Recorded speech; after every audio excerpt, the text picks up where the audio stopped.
Welcome to Choice Classic Radio. Like us on Facebook, subscribe to us on YouTube, and help keep this show alive by donating at choiceclassicradio.com. For more of your favorite old-time radio shows, join us on our companion podcast, Choice Classic Radio Detectives, where we bring to you tales from the greatest detective shows the golden age of radio had to offer. And now, with 946 episodes, broadcast on CBS Radio from 1940 to 1962, we bring to you Suspense. Now, the Roma Wine Company of Fresno, California presents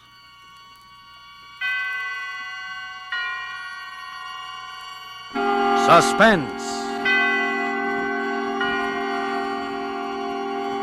Tonight, Roma Wines bring you the suspenseful play called A Guy Gets Lonely, starring Dane Clark. Suspense is presented for your enjoyment by Roma Wines. That's R-O-M-A, Roma Wines. Those excellent California wines that can add so much pleasantness to the way you live, to your happiness in entertaining guests, to your enjoyment of everyday meals. Yes, right now a glassful would be very pleasant, as Roma Wines bring you a remarkable tale of suspense. And with the drama called A Guy Gets Lonely, and with the performance of Mr. Dane Clark as Eddie Lewis, Roma Wines hope indeed to keep you in suspense.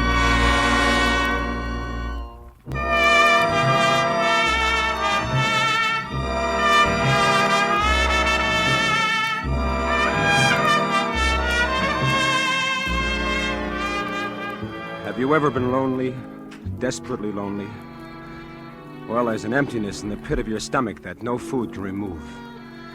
There's a coldness about people's faces that make you shudder. And you do silly things when you're lonely. Maybe that explains what happened to me. Maybe. Anyhow, I was hanging around the shooting gallery in one of those Broadway penny arcades that night, one of those places where you can play a game of chess, get your fortune told, have 10 shots at Hitler, all 15 cents. And I was alone, as usual, thinking the dull, drab, dreary things a guy thinks about when he's alone, when suddenly an old man standing next to me said, Well, my aim is not what it used to be. Oh, got a match, my boy? Match? Oh, sure, here. Oh, thank you. You haven't by any chance got a cigarette to go with that match, have you, son? Of course, here, take one. Oh, thanks again. You know, with cigarettes so scarce nowadays, the only way a gentleman gets a smoke is to buy them himself. Yep. Thank you, thank you. What's the matter, kid? You look like your ship came in, only your mother-in-law was aboard. Oh, nothing. Oh, come on. Fess up to old Horace. I'm Beatrice Barefax without the girdle. Well, I'm just fed up with this town, that's all. Oh, there's nothing wrong with this town, kid. It's like all other towns. Yeah, except the one you grew up in. Well, I suppose you're right. You know what you need is a little diversion. Huh? Oh, here, my man. Yes, sir. Yes, load sir. these guns up again, will you? Yes, sir. Both guns, chum. Naturally. You'll try it again, won't you, son? All right, sir. Okay. You know, I think perhaps I've got just the right medicine for your homesickness, young fellow. Well, what's that? A girl. A girl? Yes. Don't tell me you've never heard of them. Well, if you haven't, bless me. I don't want to be the one to tell you. And there we No, are. it's That's not it. that. Here you are, sir. That'll be $2.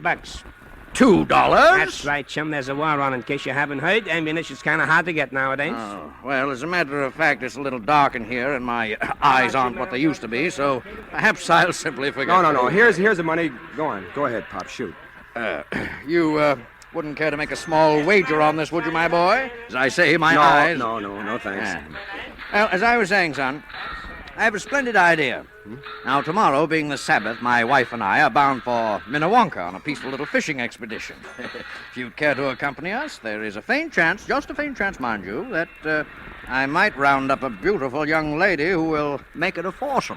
Well, wouldn't that be too much trouble? Oh, not at all, son. Meet me here tomorrow at 9. What do you say? Gee, well, that's swell, except that... Except what? Oh, do you mind if I shoot first? No, go ahead. Except that I've never been fishing before in my life. Well, don't worry about it. Hey, your eyes aren't too bad. With a fish, The big thing is not so much your experience as your bait.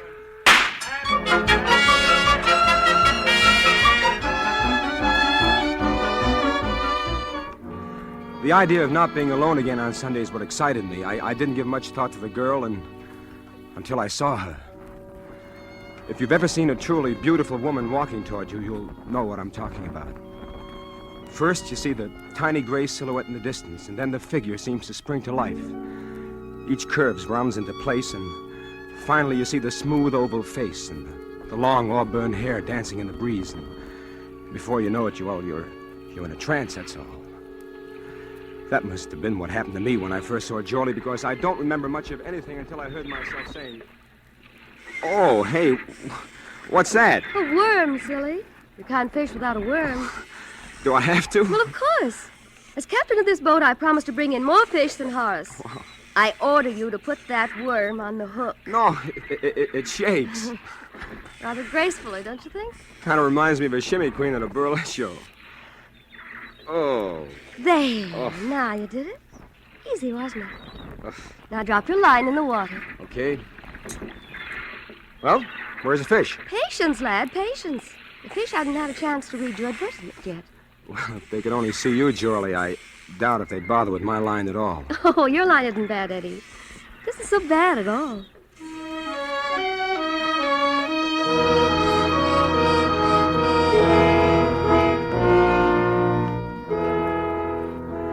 I guess in the next few hours I told her just about all I could remember about myself, about wanting to be an actor and leaving home and coming to this town and the disappointments, and how I decided to go home while I still had some money left, and how lonely I was, how terribly lonely I was.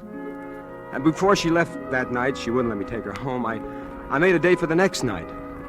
It's funny how quick you can get to feel that way about somebody when you're lonely.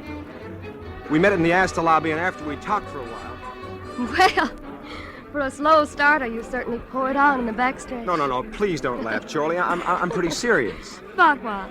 About you. How about me? Jolie, look. I was planning to go home today. I had the ticket in my pocket, and this morning I turned it in. Oh. Look, I still want to go home, Jolie, but I want you to go with me. You want what? I want you to marry me. Jolie? I heard. Well? You want an answer now? Yes. It's no, Eddie. Oh. I'm sorry. Well, is there somebody else? No, or it isn't is there... that, Eddie. It isn't anything you could possibly imagine. It isn't even that I don't love you, because maybe I do. Jolie! But you see, Eddie, I was going to ask you something tonight, too, and it doesn't stack up very well against what you asked me. Jolie, what? What? Oh, I know it's silly. We've only known each other for 48 hours, and it shouldn't matter, but... Oh, it doesn't matter anyway now. Jolie, you've got to tell me. It's just an old story, Eddie. Such an old story that you probably wouldn't even believe it. That's the trouble. Look, I believe anything you told me. It's about my mother out west and how I support her and how she needs an operation, and... I was going to ask you for $1,000.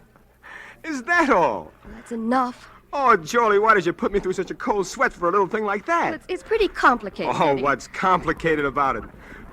Look, Jolie. Look, here's a ring.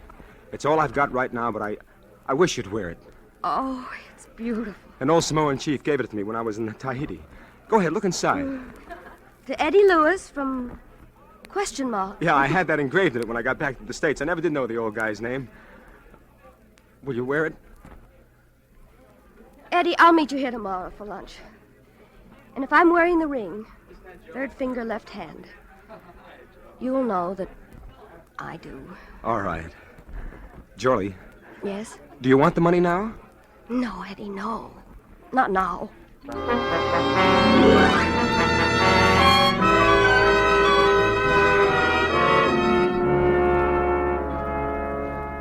The next day I was there waiting for her, way ahead of time again, but this time she was late. After a half hour, I began to get worried. Then I began to get scared.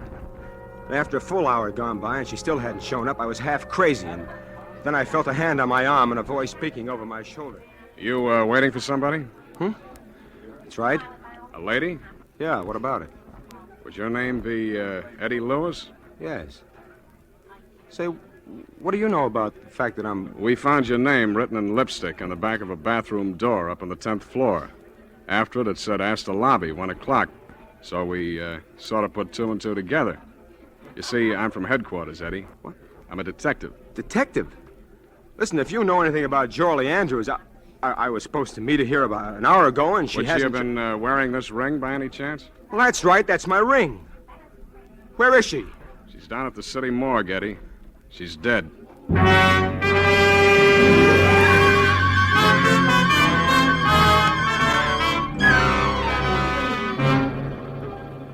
For Suspense, Roma Wines are bringing you as star Mr. Dane Clark, whom you have heard in the first act of A Guy Gets Lonely, a radio play by Don Paul Nathanson, which is Roma Wines' presentation tonight of Suspense.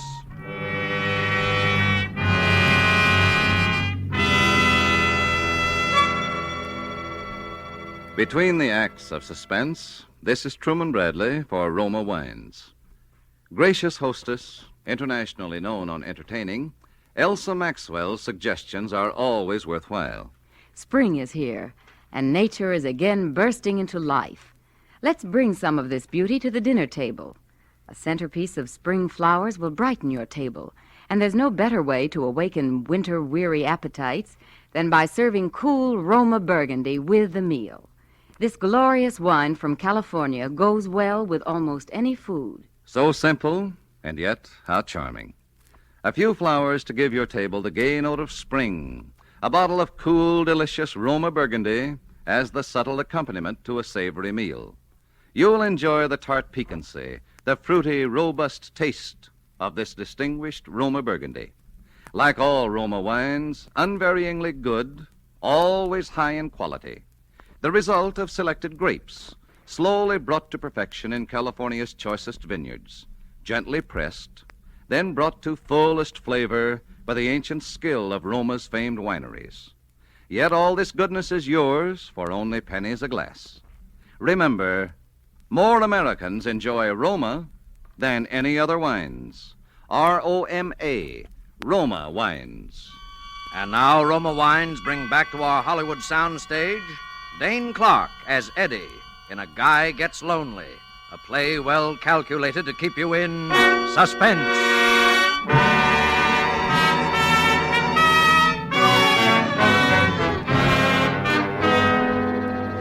My mind was going round like a merry-go-round. Having an old moocher like Horace walk up out of a clear sky and introduce you to a girl like Jorlie. Proposing to her after only 48 hours. And then having a cop come along and tell you she's dead. They took me down to headquarters, and I was there all day answering questions and trying to dope out what had happened myself. I even told them how she'd asked me for $1,000, but they didn't pay much attention to anything I said. It's a simple case of suicide, and that's that. But it couldn't be. Jorlie wouldn't commit suicide. You recognized her, didn't you? Well, Well, what? people don't look quite the same after they've fallen 10 stories on a concrete sidewalk. But you recognized her. Yes, I recognize it. But why did she write my name on the inside of that door? How do I know what women think about before they jump out the window? I'm not Mr. Anthony. Well, look, maybe somebody followed her. Maybe somebody tried to force the door. There wasn't any lock on the door. Then it would have been that much easier. Maybe somebody... Look, Eddie, just what are you trying to make out of this? I don't know. All I know is it couldn't have been as simple as this. You wouldn't be thinking about murder, would you? Maybe. Now, Eddie, this sort of thing happens all the time. Look, I'll draw you a picture. Friendless girl meets guy. They start going together. Then she asks him for money. He doesn't give. The next day, Look, I told you we were I'm going to get doing the married. talking. She asks him for money, and he doesn't give, see? The next day, she writes his name on the handiest plain white surface, and boom. Now, how does that look to you? All right. But what about Horace? Have you tried to trace him? Yeah, sure. We tried to find Horace. Only we didn't. Mainly on account of he doesn't exist, if you ask me. I talked to him, I tell you. He introduced us. You don't have to go that far to explain how a man meets a girl nowadays, Eddie. Look, he did introduce us. He was an old man, white hair. It was in the shooting gallery. And he has a hobby of introducing guys to beautiful gals, and nobody knows where he lives. And the only time you ever met him was in the Penny Arcade that's so busy they wouldn't remember George Washington being in there. That and the time you were seen together by a couple of lake trout. Oh, cut it out, will you, son? All right, go on home, Eddie. I wouldn't leave town just yet, though, if I were you. All right. And, Eddie, Yeah. I wouldn't push that murder theory too far either. Why? Because you know who's the only possible suspect for murder? That's right. You.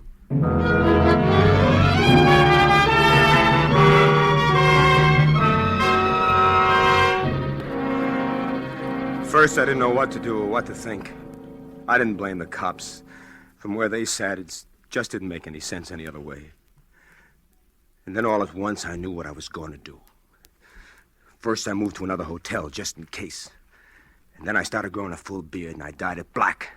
And my hair, too. You see, I'm a natural blonde, so it turned out pretty good. Good enough to pass off for a night anyway.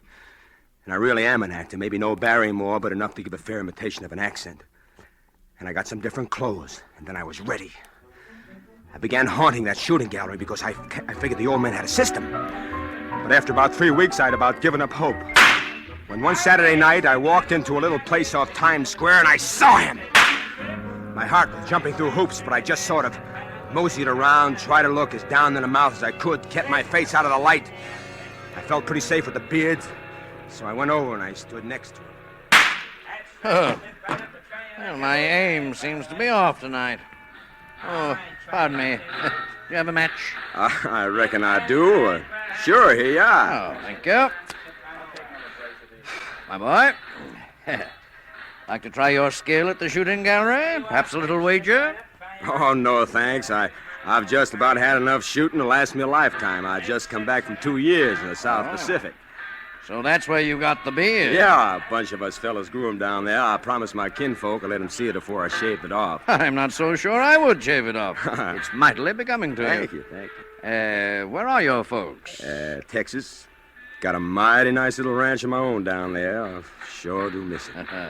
Kind of lonely, huh? Oh, you all can say that again, mister. Well, son, if you'd forgive an old man for sticking his nose in somebody's business where he's got no call to. Shucks, no. What's on your mind? I think I know just the medicine for you. Why, what's that? A girl. That was it. That's what I've been waiting for. First, I thought of taking the old devil out in the alley and sweating it out of him right then and there. Then I thought, no, there'll be a girl, and I want to have a talk with that girl. In the meantime, the old man was going on about that fishing trip. If you'd care to join us, my boy, I think I can promise you a very pleasant afternoon. Well, I reckon I couldn't do that. Perhaps if you could make it tomorrow night. Well, now, that might be arranged. Where would you like to have us meet you? Well, couldn't you just sort of give me the young lady's phone number, tell her I was fixing the call? I'm afraid, you see, this particular young lady doesn't have a phone. Don't think I'm not downright grateful, mister, or that I wouldn't enjoy your company, but... But you'd rather be alone. Shucks. No, don't get me wrong. I'm no wolf or nothing like that, but... Well, when a fella has his first date with a gal in more than 2 years, maybe you can't understand what that means. I think maybe I get the general idea, son. I'll tell her to look for a handsome Texan with a beard. Can you be here tomorrow night at, say, 8 o'clock? Oh, I calculate I sure can. Well, then, my boy, you've got yourself a date. The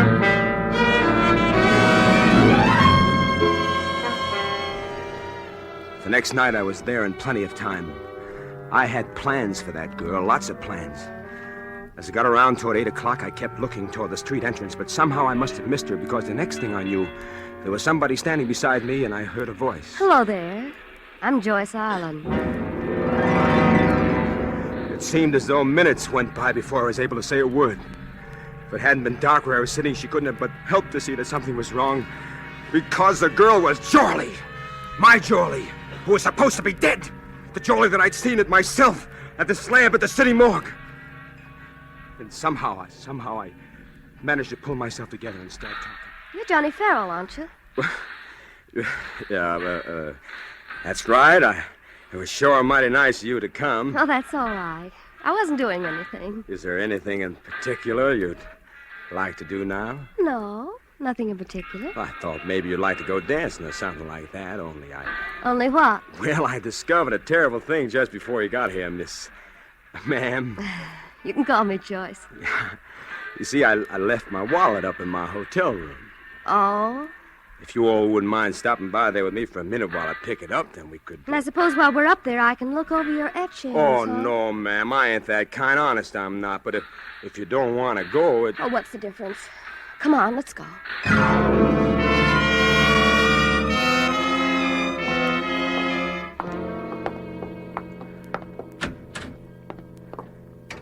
You always keep it this dark in here? Well, there's a couple of bulbs burn out. I told them to have them fixed. Oh, but well, they- never mind. Where's that wallet? In the closet there, my other suit. Say, Joyce, Yes? would you mind if I stepped in here and sort of slicked up a little before we went out? No. Go right ahead. I went into the bathroom and got out my razor. My plans were still the same. I excused myself a minute before we came upstairs, and I made the phone call that I'd planned to. But there was a couple of little extra flourishes to be added on now that I hadn't figured on before. First, I shaved off my beard. Then I went to work on the hair dye with some rubbing alcohol. It came out pretty easy. And I was almost ready when I heard her voice in the next room. Johnny, Yes? I think maybe I'd better go home. You mean you reckon you don't want to go out with me? Oh, well, it isn't you, Johnny, but Well, what is it? you'll think I'm crazy if I tell you. No, I won't. What is it? Well, you sort of remind me of someone. Who? Oh, just someone I used to know. Oh, but Joyce, I'm all ready to go now. Well, Only first I thought maybe we better have a little more light on the subject. I thought you said you didn't have any... Hello, Jorlie. Eddie. That's right. Eddie, I You thought thought you... I'd never catch up with you. All right, Jorlie, all right. Give. What? Come on, talk and talk fast. Who was that other girl, the one they thought was you, the one who's dead? Well, she was my sister. Sister. What happened to her? I don't know. What kind of a racket are you and the old man running anyway? Well, Horace is... He's my father, Eddie. He's my stepfather, Oh, anyway. that's nice. That's very nice. It keeps it all in the family, huh? Oh, Eddie, you can think anything you want to. Nothing could be quite bad enough, but... Please believe me, I wasn't playing any games with you. No? No. That's why I sent Evelyn that day, my sister. I gave her your ring so you'd know she really came from me. I just couldn't face you myself. Face me with what? With what Horace and I had planned to do to you. The old shakedown, huh? I guess so. Evelyn was horrified anyway when she got wind of it. She was a funny girl. She belonged to one of those religious sects, and she said we'd have to atone for our sins, be punished. And now... Maybe you better start from the beginning. Well, that's about all. We were awfully hard up. And Mother really was sick. And I'd borrowed some money once from a man I'd met. I paid it back that time, but it gave Horace ideas. He wheedled and threatened and said our mother might die, and... Well, I'd had a couple of pretty raw deals pulled on me out here, and I just didn't care anymore, I guess. That is... till I met you. Yeah, and so you sent your sister to me to confess all, and she jumped out of the window instead. Is that what you think happened? I don't know. Then why didn't you tell me what you knew then? Well, I wouldn't have brought Evelyn back to life. And Horace said we'd all go to prison, and... You see, Mother didn't know what was going on. It would have broken her heart. Yes, but you went right back at it again. Horace said if he'd had just a little money, he'd go away. He'd leave us alone and go back east. And I was supposed to be the next victim as Johnny Farrell with a ranch in Texas. No, Eddie, no. Not after I met you. No. No. You were before, were you? Oh, Eddie, maybe if you knew a little more about what a girl is up against in this Who is town, it? you'd understand. Telegram. Telegram? Well, Yes. I had a hunch about you, my boy. Horace. why, you... Oh, don't try anything foolish. I'm quite expert with this little gun, as you may recall, my boy. Now, I suggest we close the door and have a nice, quiet talk just between ourselves. That's better. So, in spite of all my admonitions, you still persist in this confessional mood, do you, my dear? Horace, what are you going to do? You young people may not see it quite my way, but I'm an old man, and I don't fancy the notion of spending my remaining years behind bars. It's quite a penalty for extortion, you know. You're telling me. And so I'm afraid there's going to be a little accident up here. Something like the accident that happened to poor Evelyn. So you did kill her! Well, technically, yes, I did assist her through that window after she insisted on making a scene. Why, you... Evelyn was always excitable, you know. Really not quite normal, I'm afraid. Oh, Horace, you're mad. Now, my dear, I want you to write a little note. See, there's paper and pen over there on the desk. And you will say, Darling, forgive me, but it will be best this way for both of us. And sign your name. You must be mad to think I'd do such a thing. You wouldn't like to see me kill your lover here, would you? Oh, yes, these old eyes can still tell love when they see it. Jolie, look, don't do it. Don't do it. Can't you see he's going to kill us both anyway? Horace, will you promise, Of then? course I will. That's it, my dear. Write it down just as I told you. There's only one thing wrong with all this, Horace. You want to know what it is? Naturally. I've already called the police. They're waiting for me in the lobby right now. And if I'm not down there in about 5 minutes, they'll be up here. Oh, dear. This is embarrassing, isn't it? Isn't it? I think perhaps you'd better get on that telephone, my boy. Give directions for the officers to go away immediately. Say that you no longer have any need of them. Well, all right. Hello? Hello, desk. You know those two men who are waiting in the lobby for me? Well, tell them to get up here as fast as they can. You! Horace, no! Jolie! Why, you won't! Jolie! Jolie, are you all right? I think so. It's only my shoulder. Oh, darling, you shouldn't have gotten I'd in the... rather have had it been me than you. Look, I'll call a doctor. What's going on here? We heard a shot. Look, there's the man who's responsible for the suicide of Jolie Andrews. Only it wasn't a suicide. He killed her. It wasn't Jolie Andrews. That's Jolie Andrews over here. What are you talking Hello, about? hello. I've got to get a doctor. Wait a minute, will you? All right, Hello? What was I to get Don't now? you understand? Look, that isn't Jolie Andrews that's dead. That's Jolie Andrews over there. You're not making sense, man. Look, fella, look. I met this guy at a hotel. Yeah? And then we went fishing, and then we put the worms on a hook, and... Yeah? And then she was in a slab, and she was dead, only she's not dead. She's wonderful. We're going to get married, see? I love her. And then Horace and I were in the shooting gallery. Then I met him, and I dyed my hair, and I made a fake Texas accent, see? And I met him one afternoon, and I faked this whole thing over myself. Joey's alive. And so closes A Guy Gets Lonely, in which Roma Wines have brought you Mr. Dane Clark as star of tonight's study in Suspense. Before our star returns to the microphone, let me say a word for Roma Wines, the sponsor of Suspense. Elsa Maxwell is known the world over for her great charm as a hostess. Now, here's a brief message from this noted authority. It is always a gracious act of hospitality to serve a glass of distinguished Roma wine. I suggest you try Roma California Tokay, a wine of unusual versatility, enjoyable any time, before or after meals. I serve it frequently with dessert or coffee. It's perfect with fruit or nuts or with any light snack. Follow Miss Maxwell's good suggestion. Try Roma Tokay. A velvety smooth, flame-bright wine, moderately sweet, light, yet delightfully rich in flavor. And you'll find that all Roma wines are always delicious, always of unvarying goodness and fine quality. The next time you use vermouth, sweet or dry, use Roma vermouth. Zestful, herb-flavored Roma vermouth is blended, mellowed, developed, and bottled in California with all the traditional wine-making skill of Roma wineries, yet surprisingly low-priced. Try Roma vermouth soon, won't you? This is Dane Clark. That I enjoyed appearing on Suspense goes without saying. All of us do. Next week's show sounds like it'll be really swell. It's a story written by one of the great contemporary masters of the art of suspense, Dashiell Hammett. And starring in it will be two of your favorite Hollywood people, John Payne and Stuart Irwin. I'll surely want to catch the one next Thursday, and I know you will, too. Suspense is produced, edited, and directed by William Spear. Dane Clark appeared through the courtesy of Warner Brothers and will soon be seen with Dennis Morgan in their production, God is My Co-Pilot. Next Thursday, same time, John Payne will be your star of Suspense. Presented by Roma Wines, R-O-M-A, made in California for enjoyment throughout the world.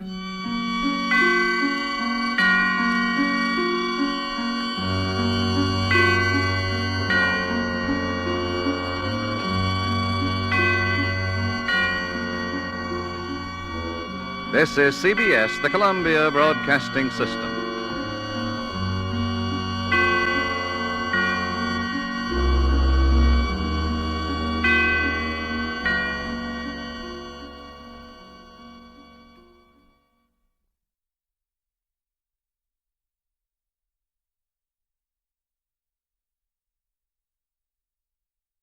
That concludes today's episode. We'd like to thank you and remind you to donate at choiceclassicradio.com. Remember, your donations make episodes like this possible.